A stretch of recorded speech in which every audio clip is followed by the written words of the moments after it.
Starbucks is accusing their workers of kidnapping a manager, but all they really did was request better benefits. I don't know, you read this story and it makes it sound like the manager was held hostage. Like, if you don't fix this machine, we're going to never let you go. If you don't give us benefits, we're never going to let you go. But this is part of the spin. Look, let me just tell you something. I have been shocked by how good Starbucks has been at pushing back the unions. I mean, they've been amazing. They've been like the worst of the worst, the people who we talk about all the time that are destroying the possibilities of unionizing. These people are masters at it. Yeah, they are. And I think at this point, they may have gotten a little too greedy with these claims of kidnapping of this manager, because they had been doing a decent job of systemically getting people to not unionize, closing stores where they were about to unionize, saying you don't get the benefits of the unionized workers, so you're actually getting worse. But this particular instance, there's full video evidence that these workers in South Carolina united together, went up to the manager, and basically wanted better benefits. Go and fight for us, essentially, is what they're telling, because they know the manager can't unilaterally do it. And the manager says, can I just go? And they're like, well, yeah, I mean, the door's right there, dude. If you want to walk out, walk out. Okay. And then Starbucks says, this man was kidnapped and held hostage. His lawyers are I mean, you know, look, I don't know how they built this. I guess it's the everyman kind of image that they had, where you take your computer, you go drink coffee, you have people that you can talk to every morning that you see there all the time. It was almost like a community, like a family. Buddy, I'll tell you what, that's unwinding by the second.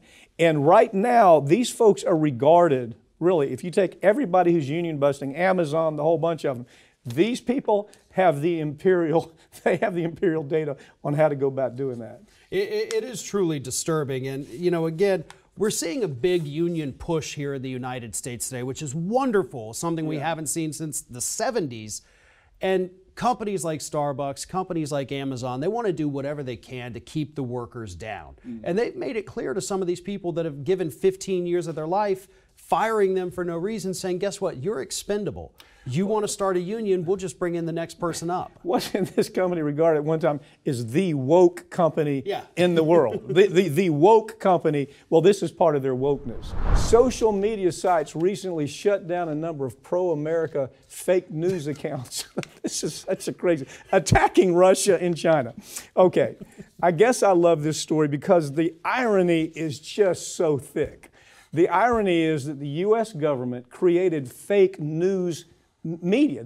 They'd make a name for something that didn't exist. This is the American media or Johnson media. They would then, with AI, artificial intelligence, create a reporter that would make up the story. And the story was attacking China and attacking Russia through propaganda. Right, and they were, posting it in Chinese, they were posting it in Russia, they even did it in Iran.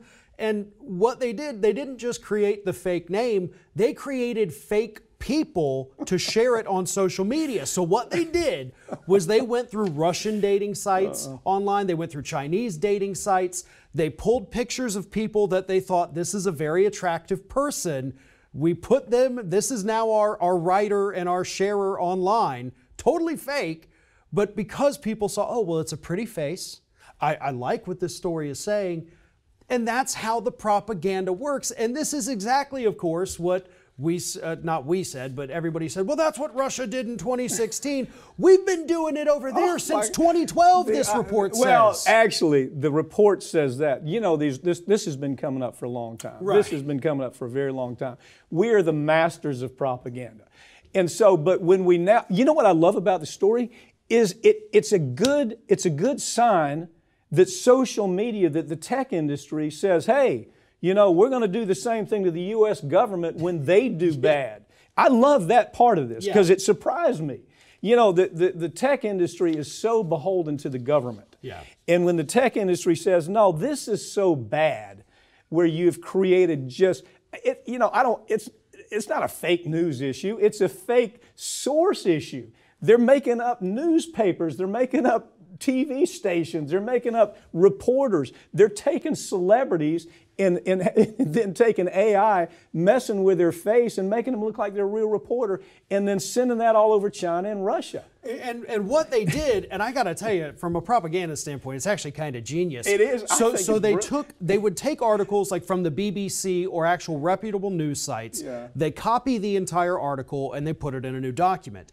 They change a couple things to be more propaganda-ish in there, and then they post it as their own. So if somebody were to take a snippet of that article and search for it to verify it, they're going to see it also pop up on BBC and these other sites and think it's legitimate, not noticing the subtle changes in them. Farron, didn't you do an article one time? I'm reaching here. I may have this wrong. But didn't you do an article one time where we found out the Obama administration had put in place the propaganda arm of the government? Yeah. Is that my imagination? Right, they did. That was with one of the military defense authorizations of, it may have been 2015 or 2016. Yeah, okay, so what he did is to say, let's make it official. Yeah. We have a propaganda department, and that's what this is. But the irony is when we say, oh my God, Russia's changing, or China's changing our lives with propaganda, and we know this now? I mean, come on, man.